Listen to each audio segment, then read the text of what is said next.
was lucky enough to be deployed for, I think it was 4 weeks to Bangladesh to go and work in the refugee camps in Cox's Bazar in the south of the country, where the displaced Rohingya population from Myanmar currently sort of, living across the border.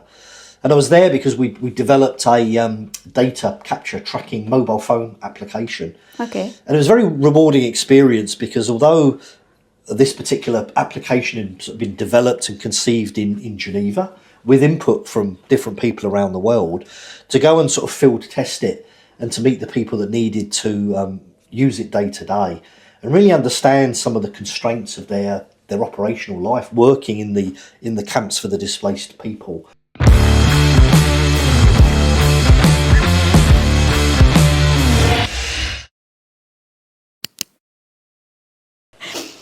Hello and welcome on Happy Dev Decoding. I have the pleasure today to welcome Kevin Crampton, which is a program manager to the WHO in Geneva. He's going to talk about the business analysis. How are you, Kevin? Yeah, very well today. It's the end of a long, busy day of work, a little tired, but otherwise good. Perfect. So to start this interview, is it possible for you to explain the business analysis? Yeah, sure. So I'm working today at the World Health Organization in Geneva, as we said in the introduction. And but most of my career has been working in sort of business analysis. Yeah, business analysis, it's a discipline which I think really grew legs and became a lot more respected in the last 10 years. Okay. When it was realized that there's a distinct need for a role for somebody that's able to talk to kind of end users, customers about their needs. And that might be the needs for a new product. It might be the needs for a new strategy in a business, a new service. And they can translate those needs over into a kind of structured set of requirements, a structured definition of that business need, to assist in the design and the formulation of what a business is going to do to act upon that particular need. So in many ways, it's like a bridge between often the business and an IT team, where the IT team needs to design a project, they need to find a solution, develop a business strategy. Okay. I kind of remember that it was created in the Canada. Yeah, so the discipline has existed, you could argue, has existed as long as you needed to do sort of project work. But in Canada, there's an organisation called the International Institute of Business Analysis, the IIBA, and they're one of several organisations that today sort of look after business analysts. They provide training, they provide certification for skills. So they're based in Toronto, and you can sign up to become a member there, and they exist really to kind of facilitate and support the worldwide community of business analysts. Okay. Do we have such kind of thing in Geneva? Yeah, there's a local Geneva chapter of the IIBA, and it's a francophone, French-speaking group, and they meet regularly to kind of support one another, to present interesting projects, to discuss evolution in the world of business analysis. So I think IIBAgeneve.ch, if you search for that, you'll find their group. Okay, thank you. Is it possible for you to explain how do you decide to go to business analysis? Yeah, sure. So I can speak about my personal journey and the sort of perhaps more general journey. So for me personally, I started my career as a developer, a .NET developer. Okay.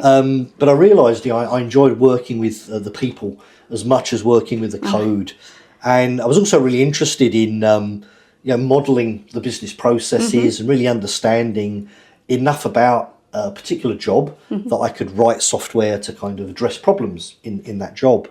So I was very much drawn to the kind of the customer interaction, the sort of discussions that you have around a project, and that led me into discovering the discipline that it had a name of business analysis.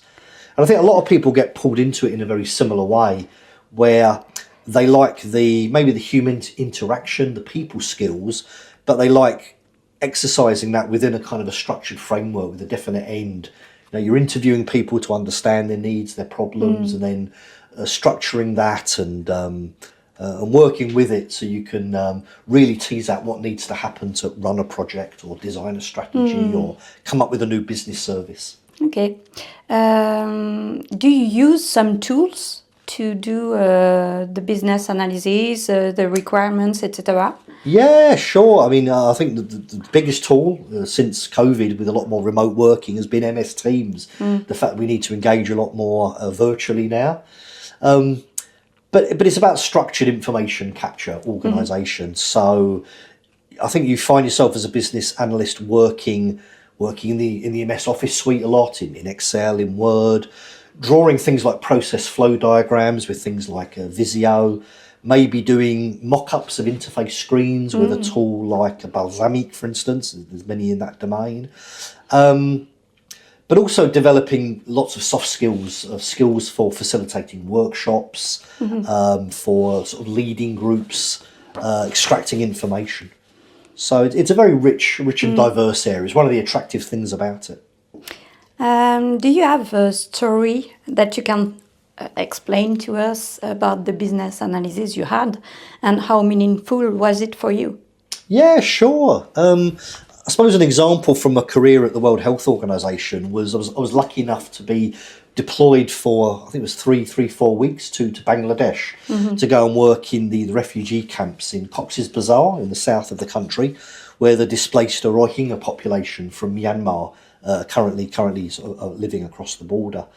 And I was there because we developed a data capture tracking mobile phone application. Okay. And it was a very rewarding experience because although this particular application had sort of been developed and conceived in Geneva with input from different people around the world, to go and sort of field test it and to meet the people that needed to use it day to day and really understand some of the constraints of their operational life working in the camps for the displaced people. That was very challenging. It was very different for me from my office job in Geneva, and it was really, really rewarding. It was nice to connect a bit of work we've done, a bit of project work with kind of end beneficiaries, real people that we hope are going to benefit from the rollout of this tool. So when you have such kind of project, do you have to think about the security too? Yeah, I mean, business analysts, when they're approaching a project, they'll often break it down into what's called sort of functional and non-functional requirements. And on the functional side, they're really looking at what the thing needs to do, the kind of people it needs to serve, the screens it needs to have, the data it needs to capture, the business processes. But then there's a whole bunch of what they call non-functional requirements, which is under what conditions must this solution remain effective? So you're looking at things like performance, accessibility, user interface, but looking very closely at security. So often there's sets of kind of standard questions, standard considerations when looking at non-functional requirements, and security is a big part of them. Okay. Very often an organisation will have very strict kind of security requirements internally. There's cyber security best practice beyond as well. Okay. And all of that should be part of the toolbox and the knowledge base of business analysts as they approach their work. In your work with WHO during the COVID-19, what was the most unexpected challenge you had to face? Yeah, I think probably the shift to the home working, the fact that, the World Health Organization, like everyone else, we had to send our workforce off-site, apart from those working with emergency. And so continuing to be a business analyst when you are unable to meet with people face-to-face like this and pick up on some of the body language, some of the chemistry, that can be in a room in a workshop. Switching over to the virtual was a big challenge. And I remember connecting with other business analysts at the time, even beyond the World Health Organization, that made the same point, that we had to sort of rethink some of our approaches to how we conducted interviews, conducted workshops, to deal with that lack of personal contact. It was really complicated for everyone. Absolutely. Yeah. Looking back on your past experiences, is there a moment when you felt like everything you had learned before really come to fruition? Sure, yeah, probably think about my first big project with the World Health Organization was during the West African Ebola crisis, which was 2014-15, I think, going back that far. And there was very real fear at that time that this very very infectious, very dangerous, very unpleasant disease could break out of the 3 countries in which it was affected at the time. And everybody in the sort of the IT team, including the business analysts, we were up against much higher pressure deadlines. There was a lot of work to be done sort of very quickly in standing up new solutions, particularly for sort of data capture, data reporting, producing information products that would really inform the teams in the countries how to respond and where the priorities lay. So we were all asked, I think, to work kind of much more efficiently, to produce a lot more, much more quickly, without compromising on quality. So going into a situation like that with a great deal of kind of competence, experience and confidence that you had the tool set at your fingertips, and if you didn't have that knowledge, you knew where to find it. That was very, very important. We were all asked to kind of up our game for a period of time there. It was very long hours, and that was a very, very instructive and rewarding and educational experience to live through. As I understand, communication is very important as a business analyst. Did you have to go often in other countries for your work? Sorry. No, there was a period. It lasted about sort of 3-4 years when I was attached to our health emergencies group, who are completely focused on public health situations in countries, and I was lucky enough to then travel to Bangladesh, to Uganda, to the Congo, Central Africa. And a bit like the anecdote I gave with Bangladesh, it was very rewarding to deliver work and experience those different cultures and work in those different contexts. How do you manage stress in such contexts? Yeah, I think overall, I get a great deal of reassurance if I feel that I'm on top of my work. So I do try every day to maintain kind of good personal discipline, to-do lists, emptying my inbox down to the minimum possible by the end of the day. And that helps me kind of keep a lid on my own stress. I think it also helps recognising when that's not possible, when your stress is becoming an unacceptable level and you can reach out, knowing where to reach out to get help. We're lucky at the World Health Organization that we've got a very good internal team that supports our people, who often work, in very, very stressful situations, much more stressful than I've been exposed to. So knowing what resources are there. And then beyond work, of course, as well, trying to find meaning and balance and stress-busting approaches in the rest of your personal life. So working in WHO, it's a philosophy, in fact. Yeah, I think so. I think the people that are often attracted to the United Nations, and in my experience at the WHO, that they tend to be very, very kind of motivated people who, at their core, they're humanitarians. They've been attracted to the work because there's elements of it that they really believe in terms of trying to build a better world for everybody. And help everybody. Yeah, absolutely. Okay. Do you have in mind a specific project you worked on WHO that had a significant impact?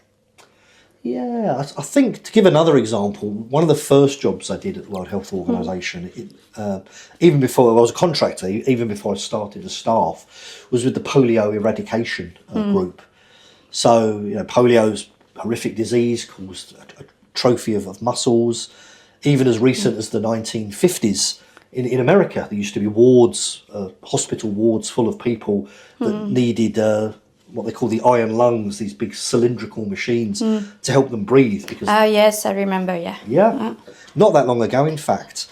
There is a man who has lived with that during a lot of years. Indeed. Yeah. I think Toulouse-Lautrec had an atrophied limb from when he'd had polio in early life. He walked with a cane. And we forget that was a fairly prevalent global ill until relatively recently. And today it's only endemic in, I think, 3 or 4 countries. Okay. Thanks to a huge global effort, partly coordinated by WHO, but with many other partners involved, to provide global vaccination against polio that's seen those numbers driven down. And one of my first projects as a contractor was as the business analyst attached to the project to create a suite of tools to track the data, because they were finding that the last kind of couple of percent of eradication is the most difficult, and it really relies on good and timely data capture, very good kind of reporting. So a very diverse project, but one that again, like your earlier question, brought together lots of different skills and was ultimately really rewarding, because you could draw a direct line from the work we were doing as IT engineers to a clear global good, the eradication of this horrific disease. Oh, yeah. If I want to become a business analyst, what kind of advice can you give me? Sure, yeah. I think fundamentally, you examine your temperament. I think business analysts have to be people that are interested in other people, that enjoy conversations, enjoy working with people to understand how they work, understand their business problems, their pain points, their challenges. So I think to do that, you need a degree of sort of communication skills. You need to, maybe it's evident from this podcast, you need to enjoy talking, I think, and listening. I think active listening is a big thing. And for that, I think you always need a degree of empathy to be able to really listen to people and challenge where necessary, but to appreciate their work. And then beyond that, there's some very clear routes in via organisations like the IIBA, that I mentioned earlier, but not only, to allow you to sort of build the skill sets, to study some of the methodologies which are presented for this work, and ultimately to get certification to acknowledge the skills you've obtained, and then put your skills into the marketplace in competition with that. Okay. I remember when I came to see you in WHO that you were in charge of an exposition, an art exposition. Can you tell us more about it? Yeah, with pleasure. Yeah, maybe this speaks to your question about the stress busting as well. So I like to do extracurricular things kind of in and out of work, as we all do. One of them at WHO is we run an art gallery, which exists so that our colleagues, anyone in fact attached to the organisation and that works with WHO, can present their art to everyone else. We realised just in a coffee chat one day that there's a lot of great artists at WHO. People do some amazing work. They're all very nosy and curious about what their colleagues did. So we had the idea of running an exhibition. So that was a chance for me to do a bit of project management on the side as a bit of a hobby. But again, it was a really nice endeavour. It brought a lot of smile to people's faces, and it was ultimately a really fun thing to do. Can you tell us more about your dream and goals for the future? Yeah, good question. I'd like to continue growing in the role that I'm in. I mean, I do less business analysis day to day now, even though it's a thing that you can see that I'm passionate talking about. I've a big firm belief in the United Nations system, in the kind of the multi-country unilateral humanitarian work. And I'm hoping the rest of my career now plays out within that system. I'd love to continue to sort of grow and deliver effectively. WHO, like a lot of large organisations, it has its inefficiencies, it has its bureaucracy, it has its politics as well, because ultimately it is a United Nations endeavour. It's convened by the member states. And, we're talking today in February when the political landscape is shifting. There's countries that are looking to withdraw from the World Health Organization. And I'd really like to be a part of making the organisation, relevant, meaningful, and delivering value to the world, delivering on its mandate. So that's really my dream, of a stronger WHO for a healthier world. You know that I'm your top #1 fan. Okay, I've read this book, but I'd like you to talk to us about this book. Yeah, sure. I mean, maybe one other skill I should have talked about in terms of becoming a business analyst was the ability to write and communicate. It's not just the listening and the talking. Ultimately, you've got to be someone who can sit down and produce documentation and produce material. And and one thing again that helps me bust stress, if you like, is I enjoy writing. I think it's another thing that attracted to me to, I really do not mind writing documentation. I find it quite satisfying when I think it's done well. So in my spare time, I've got 2 children, and I've written trilogy, a fantasy trilogy, 3 novels for my kids as a little kind of keepsake, as well as other different little projects on the side, including some at the World Health Organization. We had our 75th anniversary recently of the founding of the organisation, and a group of poets at WHO created a book of poems to commemorate that. And I'm no poet, I'm terrible, but I contributed a poem into this for a Where bit of a can we laugh. find it? So that one, I believe it's in our WHO bookshop in Geneva if you're there in person, but I think it's also available online. Yeah, and then my own books, I have self-published them on... in fact, I think they're on Amazon, they're on Fnac in France, they're on a couple of other websites. So, yeah, they're there. And they're a personal project, they're not great literature, but you know, friends that have read it have enjoyed it, and I've enjoyed it. So a little plug for the Kev book. And if you do subject yourself to my literature, then do leave a review online, because that's how I make people aware that they exist. Okay. You also wrote articles on Epidev website, about some certifications that you can have when you are a business analyst. Can you tell us more about that? Yeah, sure. Yeah, those articles are a deeper dive, particularly about the certifications that I've been through. So I've been through the 2 of the certifications that are offered by the IIBA, the International Institute of Business Analysis from Toronto. They have a very nice one, which is called, I think it's entry level, ECBA, entry certificate. And that's a very good one if someone's thinking of moving into business analysis and they want to test whether it's really for them. There's some material to study. You can then go and do an exam to certify, but it's a really good kind of entry level sort of test validation. And then beyond that, there's sort of further levels as well. And I think the one that I did was the professional business analyst, something like practitioner. Can't remember the exact name. But they're all based around a big orange book called the Business Analysis Body of Knowledge, BABOK. And it gives business analysts a consistent vocabulary and a structured sort of framework for practicing business analysis. Pretty thorough, pretty deep. But the exams and the certification approach for the IIBA, it relies very much on using this as your core handbook and having a good working knowledge of this book. Okay. Do you read a lot of things about business analysis to stay at the top of the business analysis? I guess a bit. I try to. I mean, I'm interested in the subject genuinely, so certainly read kind of blogs and of material that's put out there. Because like any job at the moment, especially in the digital arena, it's a sphere that's evolving. You know, one of the big current sort of challenges and kind of interesting evolutions is, of course, machine learning and the artificial intelligence, how that technology may influence the work of a business analyst. Last time I had an interview with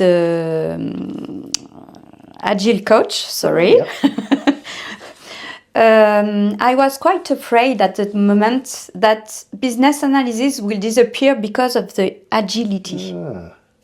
Yeah, interesting question. And it's of course, the Agile team doesn't have a business analysis role defined. Every member of the team is effectively expected to get involved to a greater or lesser extent with that task.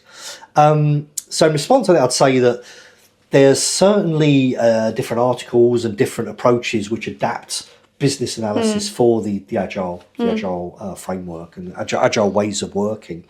So in the same way that Agile doesn't have a kind of a strict project manager, you know, maybe some of it's covered by the Scrum Master, you still need business analysis within that team by the members or externally kind of provided in. So I never saw Agile as a threat. I just saw it as a really new and interesting and effective paradigm for delivering business analysis. You know, I've delivered Agile projects as the Scrum Master and as a team member, and I found exactly the same toolkit and skills of business analysis that I needed when I practiced that role with that job title were needed for the success of those projects. Okay. Do you have an anecdote for us? From the agile way of working, or What you want?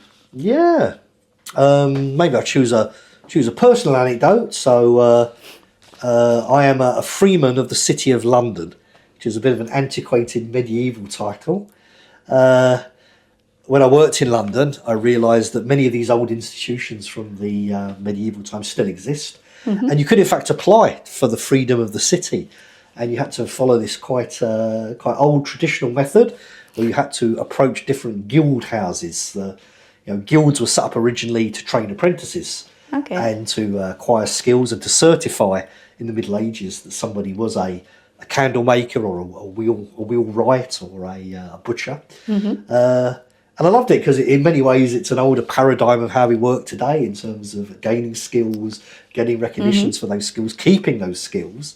So I went through this process of finding guild members in London and getting them to meet me and sign. I had to get signatures that they felt I was a correct and an upstanding member of the community, so I could then be accredited in a swearing-in ceremony in London as a freeman of the City of London. So I mentioned that because it made me reflect a lot on how we obtain skills today, how we need a network to kind of support us, and how we get accredited for the things that we've learned. Are you numerous in this guild? Yeah, so when you're awarded the freedom, you have it for life unless you commit some crime or some fault that would get you expelled from that kind of fraternity. I mean, it really is just an honorific now. You apply, and it doesn't actually bestow any real meaning. But I love history. It's one of the things I read a lot. I know that. And this was a lovely piece of living history from the city of my birth. I love very much, that I was very happy to discover and be a part of. Get a nice certificate. Your name is put in a big book. There's lots of urban myths about it which aren't true, but yeah, it was a fun experience becoming a freeman. And why did you come in Geneva? Yeah, so really personal reasons. My wife is French. She's from Burgundy. And when our children, we've got 2 children, when they were coming up to school age, we really wanted them to be bilingual, to kind of represent both parents and really embrace both the cultures that they come from. So we wanted them to do their schooling in French, so that we could then retain English at home and give them the gift of being bilingual. So that was the motivation. That at that point, we were living in the UK at that point, but that's what encouraged us to look around. I considered the whole of France at that point for job opportunities, and then the one that attracted me the most was in Geneva at the time, and that was close to Burgundy, so it fell into place quite serendipitously. Don't you miss the technological part in your job today? A little bit. I do miss that when I was a developer, when I was writing code, it was very black and white. I was given a specification. There was a certain creative license in how I went about solving that problem by writing code. But at the end of the day, it either worked or it didn't. It either performed to its specification or it didn't. And I did like the clarity of that. I found that the move into business analysis, project management, now program management, it becomes a lot more shadings of grey rather than black and white. Success is a bit more elusive and is a bit more intangible. I understand. Okay. Do you want to add something? Not really. I mean, I'd say, anybody watching this that's interested in the discipline of business analysis, then from what I've seen recently, it's certainly a kind of a growth area. It's an area with good job opportunities. It's an area that I think people feel may be under threat from artificial intelligence, but personally I see that really as a tool which will only empower the business analyst further to digest information, structure it, reorganise it, represent it, reanalyse it. But I think for that kind of work, you're always going to need a human being in the loop. You need the soft skills of talking to people and understanding their business, how they work, and their challenges. So yeah, I'd certainly encourage people to look at the IIBA. But not only, there's other, I think the Project Management Institute, PMI, I think they have a business analysis certification. But do look at a certification route, because you should always, look for a way to really validate your skills and present them in the marketplace. Yes. And on sites like HappyDev to present yourself as a serious practitioner of the work that you're doing. Okay, thank you, Kevin, for this interview. Great pleasure. You can ask questions if you want and send them to info@apidev.ch. We were pleased to receive today Kevin Crampton for the business analysis. Thank you so much. You're very welcome. Thank you. Bye-bye. Every success.